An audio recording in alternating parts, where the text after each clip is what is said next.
అందరూ మీ Bible open చేసినట్లయితే యెషయా గ్రంథం 1వ అధ్యాయము 18వ వచనం. యెషయా గ్రంథము 1వ అధ్యాయం 18వ వచనం. యెహోవా ఈ మాట సెలవిచ్చుచున్నాడు, రండి మన వివాదము తీర్చుకొందుము. మీ పాపములు రక్తము వలె ఎర్రనివైనను అవి హిమము వలె తెల్లబడును. కెంపు వలె ఎర్రనివైనను అవి గొర్రెబొచ్చు వలె తెల్లని వగును. చాలండి.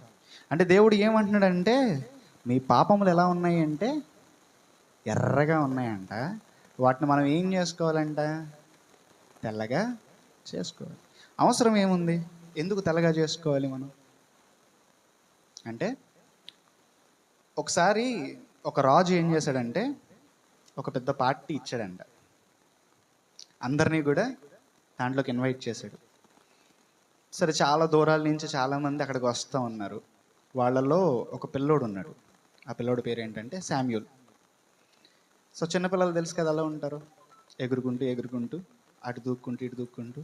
మధ్యలో చెట్టు కనబడితే చెట్టు ఎక్కుతూ ఉంటారు, అక్కడి నుంచి దూకుతూ ఉంటారు. మధ్యలో బురద గుంటలు వచ్చినాయి అనుకోండి, ఏం చేస్తారు చెప్పండి? వాళ్ళు దూకుతారు, మళ్ళీ వెళ్తూ ఉంటారు. మనోడు అలాగే దారిలో కనిపించిన బురద గుంటలో దూకుతూ ఉన్నాడు, దుమ్ము రాసుకుంటూ ఉన్నాడు. మనోడు ఏమనుకుంటూ ఉన్నాడు అంటే, చూసుకున్నాడు కానీ కొంచెమే కదా, ఏమవుతుందిలే అనుకుని మనోడు వెళ్ళాడు. చాలా దూరం ప్రయాణం చేసి రాజు గృహానికి వెళ్ళాడు. దారి దగ్గర ఎవరుంటారు చెప్పండి? కాపలా కాసేవాళ్ళు ఉంటారు. వాళ్ళు ఏం చేస్తారు? ఊరికి ఎవరు వచ్చిన వాళ్ళని పంపించేస్తారా? చూస్తారు కదా, ఆయుధాలు ఏమైనా ఉన్నాయా, వీడి వల్ల ఏమైనా ప్రమాదం ఉందా, అలాగే చూసుకుంటూ చూసుకుంటూ మనోడిని కూడా చూసేసరికి ఏంటంటే, మనోడు ఫుల్ దుమ్ముతో ఉన్నాడు, బురదతో ఉన్నాడు అన్నమాట. ఇప్పుడు ఏం చేస్తారు చెప్పండి? బాబు బయటికి వెళ్ళమ్మా అంటారు.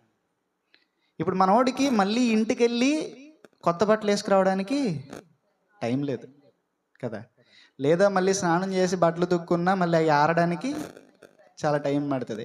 మనోడు మళ్ళీ వెళ్ళి క్లీన్ చేసుకుని వచ్చేసరికి ఏమవుతుంది చెప్పండి? టైం అంతా కూడా అయిపోద్ది. ఇలాంటి సిచ్యువేషన్ ఒకటి ఇంతకుముందు మీరు ఎప్పుడైనా విన్నారా? ఏసన్న గారి సాక్ష్యం ఎంతమంది విన్నారో చెప్పండి. ఏసన్న గారు చిన్నప్పుడు ఆయన సిచ్యువేషన్ ఎలా ఉంటుందంటే, తింగరగా తిరుగుతూ ఉంటారు రోడ్లంట, రక్తం కక్కుంటూ ఉంటారు, చిరిగిపోయిన బట్టలో దుమ్ము. ఆ దుమ్ముతో ఆయన ఏం చేశారంటే, ఒక రోజు వెళ్ళి ప్రార్థనలో కూర్చున్నారంట. వాళ్ళందరూ ఏమనుకుంటున్నారంట, చెప్పులు ఎత్తుకుపోతే ఎవరో వచ్చారు అనుకుని వింత వింతగా చూస్తూ ఉన్నారంట. తర్వాత ఆయన ఏం చేశారు చెప్పండి? తర్వాత రోజు జాగ్రత్తగా వెళ్ళి స్నానం చేసి కొత్త బట్టలు వేసుకుని వచ్చి కూర్చున్నారు. రెండింటికి డిఫరెన్స్ ఏంటో చెప్పండి? ముందున్న మురికి గుడ్డలను చూసి మనుషులు ఎలా అనుకుంటారంటే తప్పుగానే చూస్తారు. ఈరోజు దేవుని సన్నిధిలో మనం ఎలా కూర్చున్నాం? మన వస్త్రములు ఆయనకి అంగీకారంగా ఉన్నాయా? వస్త్రములు అంటే మళ్ళీ ఈ కాదు, ఉతుక్కుని వచ్చామని చెప్పకండి నాకు, ఓకేనా? మన ప్రవర్తన, మన హృదయం అనేది దేవుని ముందు అంగీకారంగా ఉందా లేదా? ఒకవేళ లేదు అని మనం అనుకుంటున్నామంటే మనం ఏం చేయాలి అంటే దాన్ని కడుక్కోవాలి కదా. ఒక ఊర్లో అంట చాలా పెద్ద కరువు ఉంది. తాగడానికి నీళ్లు ఉన్నాయి కానీ అవన్నీ ఎలా ఉన్నాయంటే మురికిగా, అవి తాగితే జబ్బులు వచ్చేలాగా ఉన్నాయంట. తినడానికి తిండి సరిగ్గా ఉండట్లేదు, తాగడానికి నీళ్లు ఉండట్లేదు. ఆ నీళ్లు స్నానం చేయడానికి పనిచేయవు, తాగడానికి కూడా పనిచేయవు. ఇప్పుడు ఏం చేయాలి? వాళ్ళు పైకి వెళ్తున్నారు, అధికారుల దగ్గరికి వెళ్ళి చెప్తా ఉన్నారు, మాకు నీళ్ళు లేవండి తాగడానికి అని. ఎవరు పట్టించుకుంటారు చెప్పండి? వాళ్ళు మాత్రం చెరువులో ఉన్న నీళ్ళన్నీ తీసి కొత్త నీళ్ళు వేయలేరు కదా. చాలా కాలం ట్రై చేసి ఇంకేం చేయాలి తెలియక ప్రార్థన చేస్తూ ఉన్నారంట. ఒకరోజు ఒక పెద్ద తుఫాన్ వచ్చి ఆ నీళ్ళన్నీ నిండి పొంగి పొర్లి మళ్ళీ కొత్త నీళ్ళు వచ్చాయంట. ఈరోజు మన జీవితం మారాలంటే మనం ఏం చేయాలో తెలుసా? యేసుక్రీస్తు రక్తం చేత మనం కడగబడాలి. అందుకే వాక్యం ఉంటుంది చూడండి, మనం చూస్తూ ఉంటే కీర్తనల గ్రంథము 51వ అధ్యాయం 2వ వచనం.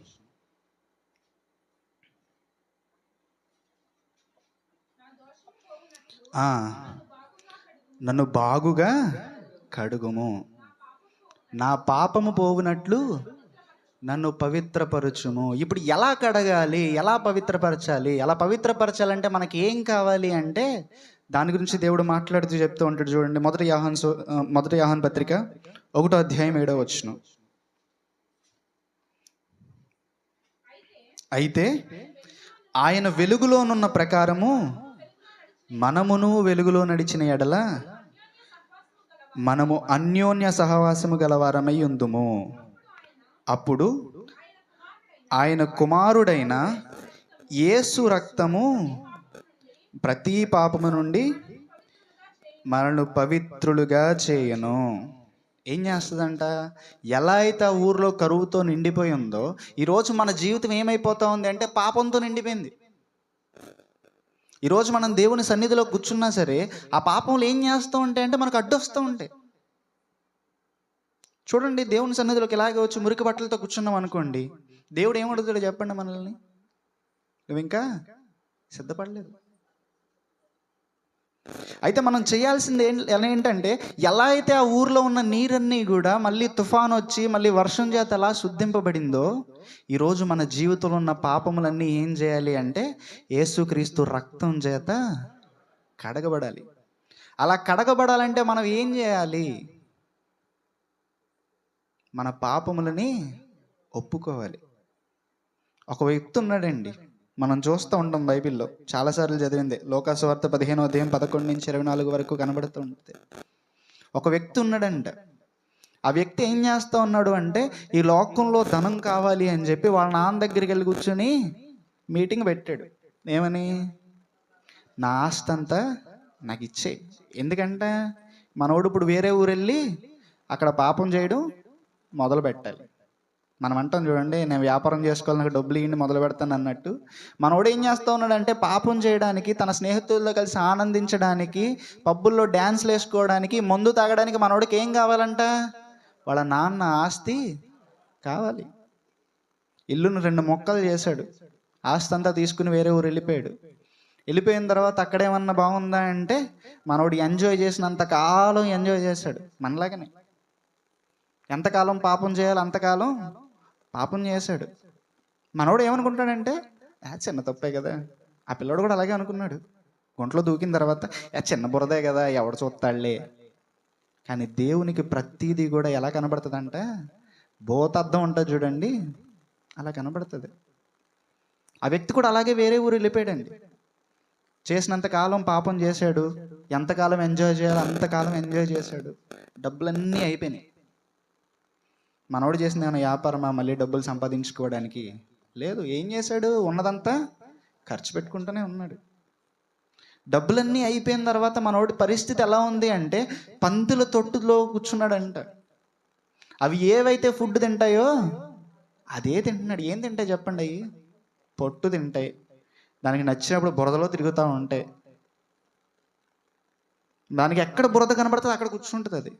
ఇప్పుడు అది వచ్చి ఇటు పక్కన కూర్చుంది అనుకోండి, పరిస్థితి ఎలా ఉంటుంది చెప్పండి? స్మెల్ ఒక రకంగా వస్తుంది. సాధారణంగా మనం రోడ్డు మీద నడుచుకుంటూ వెళ్తుంటే పొరపాటుని డ్రైనేజ్ మీద మూతలు ఓపెన్ చేసి ఉందనుకోండి, మన పరిస్థితి ఎలా ఉంటుంది? చాలా దారుణంగా స్మెల్ వస్తుంది కదా. పందులతో పాటు ఉన్న పిల్లోడి పరిస్థితి కూడా అలాగే ఉంది. ఒకవేళ దేవుణ్ణి విడిచిపెట్టి మనం బయటికి వెళ్ళిపోతే మీ పరిస్థితి అదేదా అని చెప్పడానికి దేవుడు రాయించాడండి. మనం దేవుణ్ణి విడిచిపెట్టేసి నాది నాకే, నా డబ్బులు నాకే కావాలి, నా నచ్చినట్టు నేను ఉంటానని మనం దూరంగా వెళ్ళిపోతే దేవుడి నుంచి మన పరిస్థితి ఎలా ఉంటుందంటే అలాగే ఉంటుంది. పందులతో పాటు సహవాసం చేస్తూ ఉంటాం. పందులు తినేదానికోసం పోటీ పడి మరీ తింటామండి. తెలుసు అదేం తింటుంది కదా. అలా అయిపోద్ది మన జీవితం. అప్పుడు గుర్తొచ్చింది మనోడికి, మా నాన్న ఇంట్లో ఉండే పనోడు కూడా చాలా బాగున్నాడే. ఇంకా చెప్పాలి అంటే పరలోకంలో దేవదూతలు చాలా ఆనందంగా ఉన్నాయండి. అటుకే కొదువ లేదు. చక్కగా మంచి పని ఉంటుంది దానికి. నిత్యం పరిశుద్ధుడు పరిశుద్ధుడు పరిశుద్ధుడు అని గాన ప్రతిగానములతో దేవుణ్ణి ఆరాధిస్తూ ఉంటుంది. కానీ ఆయన పిల్లలమైన మనం ఏం చేస్తున్నాం చెప్పండి? నరకంలో కూర్చుని మన భజన మందే, అరుపులు కేకలు తప్ప అక్కడ ఏం ఉండదంట. ఈరోజు మన పరిస్థితి ఏంటి? మన స్థితి ఎలా ఉంది? మనం రియలైజ్ అయ్యి ఆ పాపాన్ని ఒప్పుకుంటే తప్ప మళ్ళీ దేవుని దగ్గరికి మనం రాలేము. దేవుడు అంటా ఉన్నాడు, నీ పాపములు ఎలా ఉన్నాయంటే ఎర్రగా ఉన్నాయి. వాటిని మళ్ళీ తెల్లగా మార్చుకోవాలన్నా, వాటిని మళ్ళీ కడుక్కు నువ్వు తెల్లగా మారాలన్నా నువ్వు చేయాల్సిన పని ఏంటంటే నీ పాపాన్ని ఒప్పుకుని నువ్వు విడిచిపెట్టేయాలి. ఎప్పుడైతే మనం విడిచిపెట్టేస్తామో అప్పుడు మళ్ళీ మనం నూతనంగా మారబడతాం. చూడండి, దేవుడు చెప్తూ ఉంటాడు. అపోస్తుల కార్యములు 3వ అధ్యాయం 19వ వచనం.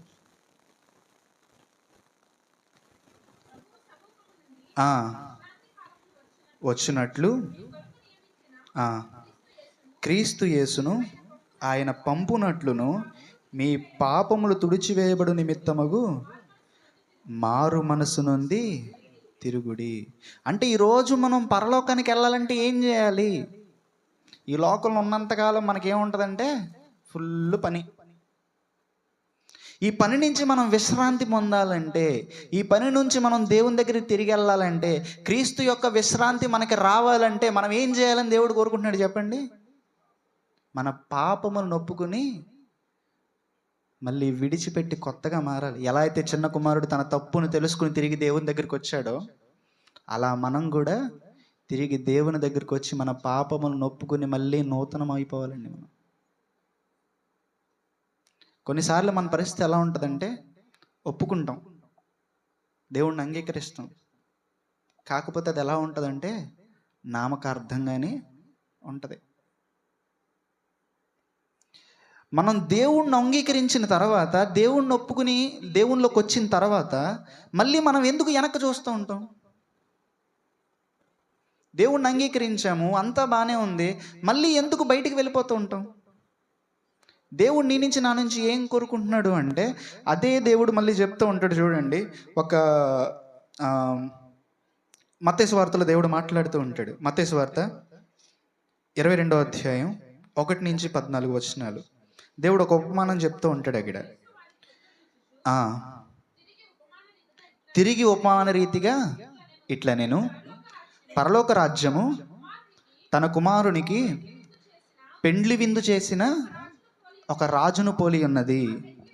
ఆ పెండ్లి విందుకు పిలువబడిన వారిని రప్పించుటకు వారు రానొల్లకపోయిరి. కాగా అతడు, ఇదిగో చదవండి, క్రొవ్విన పశువులను అంతయు సిద్ధముగా ఉన్నది. వేరే దాసులను పంపించారు.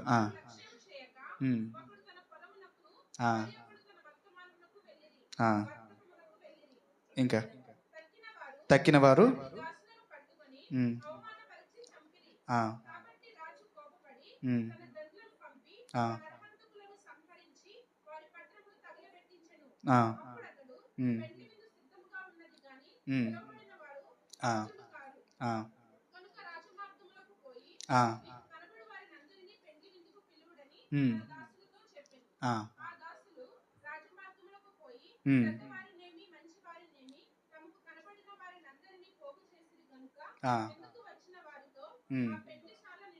నిండెను.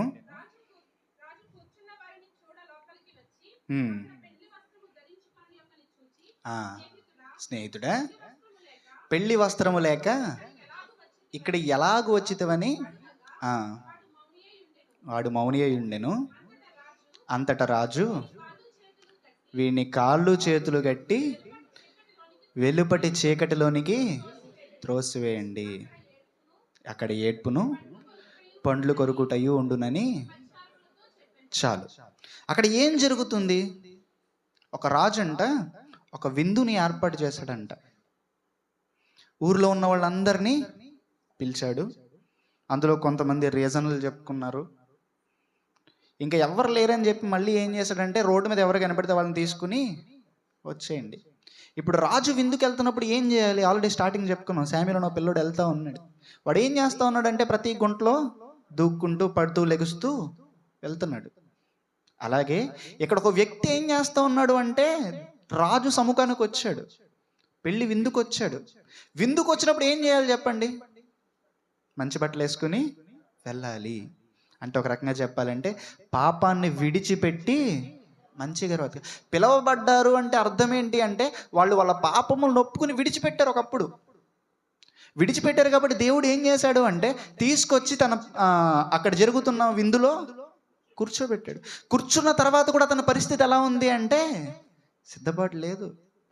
ఒకానొక టైంలో దేవునిలోకి వచ్చాడు మనోడు, అంగీకరించాం. మళ్ళీ ఏం చేస్తూ ఉన్నాము అంటే ఆ పిలుపును పోగొట్టేసుకుని ఎలా పడితే అలా బ్రతుకుతూ ఉన్నాం. అవసరమైన ఎఫెసీలకు రాసిన పత్రిక 5వ అధ్యాయం 27వ వచనం. ఎఫెసీలకు రాసిన పత్రిక 5వ అధ్యాయం 27వ వచనం. అటువలే క్రీస్తు కూడా సంఘమును ప్రేమించి కళంకమైనను ముడత అయినను అట్టిది మరి ఏదైనను లేక పరిశుద్ధమైనది గాను నిర్దోషమైనది గాను మహిమగల సంఘముగాను తన ఎదుట నిలవబెట్టుకొనవలెనని వాక్యముతో ఉదక స్నానము చేత దానిని పవిత్రపరిచి పరిశుద్ధపరచుటకై దాని కొరకు తన్ను తాను అప్పగించుకొనెను. ఇంకా బాగా చెప్పాలి అంటే దాన్ని పవిత్రపరచడానికి సిలువలో తన చేతులు రెండు చాపి రక్తాన్ని చిందించి చనిపోయి తన రక్తంతో సంఘాన్ని ఏం చేస్తా ఉన్నాడు అంటే కడిగేశాడు. ఆల్రెడీ కడిగిన తర్వాత మళ్ళీ మనం ఏం చేస్తూ ఉన్నాము అంటే మచ్చని కళంకాన్ని ముడతని తెచ్చుకుంటున్నాం. ఈరోజు ఒకవేళ దేవుడు నీ ముందుకొచ్చి నిలబడితే నీలో ఏ మచ్చ కనబడకుండా పవిత్రంగా నువ్వు ఆయన ముందు ఉండగలుగుతున్నావా? ఒకవేళ నీలో మచ్చ కనబడితే నువ్వు దేవునికి యోగ్యమైన దానివి కాదు, యోగ్యమైన వాళ్ళము కాదు. అందుకే దేవుడు ఏం చేస్తూ ఉన్నాడు అంటే మనం ఒకవేళ తప్పిపోయినప్పటికీ ఆయన్ని అంగీకరించి మళ్ళీ మనం పరిశుద్ధులు పరుచుకోవాలని చెప్పి సిలువలో బలైపోయాడండి. తన రక్తం ద్వారా ఉదక స్నానం ద్వారా మనల్ని పవిత్రపరిచాడు. మళ్ళీ మనం ఏం చేస్తూ ఉన్నాము అంటే పడిపోతూ ఉన్నాం. ఒకవేళ పడిపోయిన స్థితిలో మనం ఉంటే మనల్ని మనం సిద్ధపరచుకోవాలి. తిరిగి ఆయన బల్లలో పవిత్రపడేలాగా మనల్ని మనం మార్చుకోవాలి. ఒకవేళ మనలో కళంకమైన మచ్చైన ముడతైన ఏమైనా ఉంటే మళ్ళీ దాన్ని తీసుకోవడానికి మనం ప్రయత్నించాలి. చిన్నదే కదా కనపడదులే అంటే అవ్వదు. నువ్వు చేసిన చిన్న పాపమైనా సరే నీ పరలోకానికి అడ్డు అయిపోవచ్చు. దాన్ని తీసుకోవడానికి మనం ప్రయత్నించాలి. అలా ప్రతి ఒక్కరూ ఉండాలని చెప్పి కోరుకుంటూ నా మాటలు నేను ముగిస్తున్నాను.